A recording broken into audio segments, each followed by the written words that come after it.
America's push to move faster to green energy is compounding stress on the current system and creating a new brand of energy crisis in the U.S. Scott Thuman reports on the growing power problem. Late July in the northern tip of Michigan, the sun-fed harvest from these trees helps make this the self-declared cherry capital of the world. But before the fruit can be processed down these lines, it needs to be kept cold, very cold, requiring a lot of electricity. Some created at this on-site solar farm, much more coming down these transmission lines. Having reliable power is vital for the crop, and it's what keeps Rachel Johnson, a member relations manager at the aptly named Cherryland Electric Co-op, awake at night. Talk to me about supply and demand these days. The way I like to explain to our members is to think of the energy grid as a bathtub.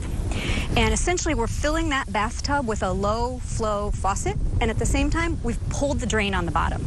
So we are putting resources into the tub at a slower rate than we're draining resources out of the tub. And then, to make matters worse, the tub is getting bigger because we're electrifying everything. So things like electric vehicles and just our increasingly electric-dependent lives are increasing the demand for electricity, and we are just not putting new power supply on the grid at the rate at which we're taking it off the grid.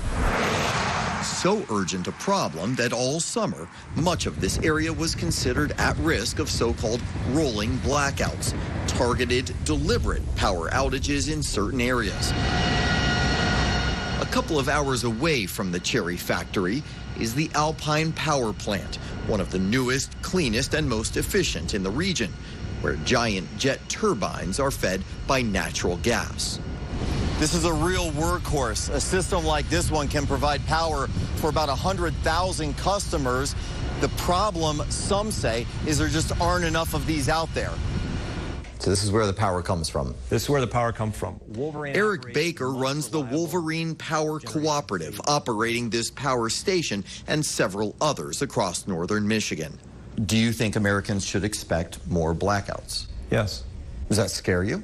Yeah, it does. And it almost offends me. I'm a career utility planner. This is what I've grown up doing in this industry for 30-some years, is in some way planning for transmission or generation to bring reliable and affordable power to our rural customers. And so, yeah, it bothers me a great deal.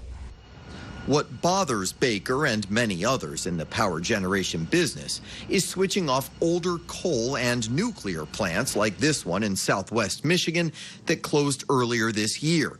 They say it's leaving a power gap that renewables can't yet fill.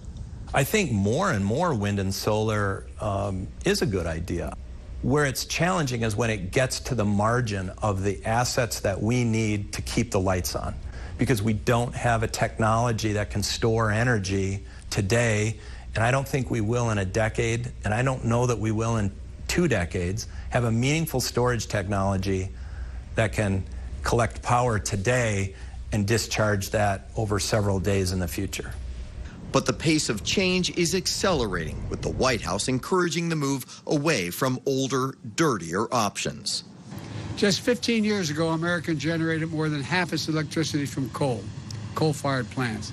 Today, that's down to 20% because there's a big transition happening.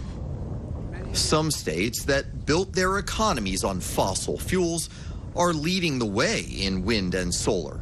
In Texas, new renewable power plants like this one outside of Fort Worth are now filling fields. At the same time, crews are planting utility poles and hoisting lines as old farmland sees suburban spread. But despite its leading role in both old and new energy, the Lone Star State has also built a reputation for power problems.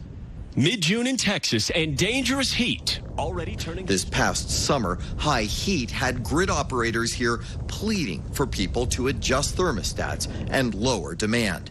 And just 2 winters ago, in a rare cold snap, blackouts spread like wildfire, leaving residents powerless for days. The emergency was blamed for 249 deaths and led to protests in the state capital, Austin. No more coal, no more oil. it's a failure of leadership. Adrian Shelley, the Texas director of Public Citizen, a progressive advocacy group, accused regulators and lawmakers of repeatedly failing to plan ahead. Many of the people in the positions of power today were there 10 years ago in 2011 when the grid failed. They knew what needed to be done back then. They made the decision not to do it. It happened again. Across the country, the idea of grid failure comes up more and more these days. We talk about rolling blackouts as something that might happen. You say it's not a matter of if, but when? The risk is only going to increase over the next few years if we don't fix that core problem of increasing the amount of new electric generating resources on the system in order to meet the growing demand for electricity. As millions of Americans working from home put added strains on the system, and others consume more too, keeping everything from phones to laptops to electric cars in a constant state of charge. So do people think the billions of tax dollars that the Biden administration plans to spend on the grid, which a lot of people say is needed, will solve this problem? Well, experts say it'll help, but much more is going to be needed because while the Biden administration wants to spend $10 billion on the grid, you also have some experts who suggest that it could cost $2 trillion between now and the year 2050 to address all the necessary upgrades. Wow. All right, Scott, thanks for keeping us up.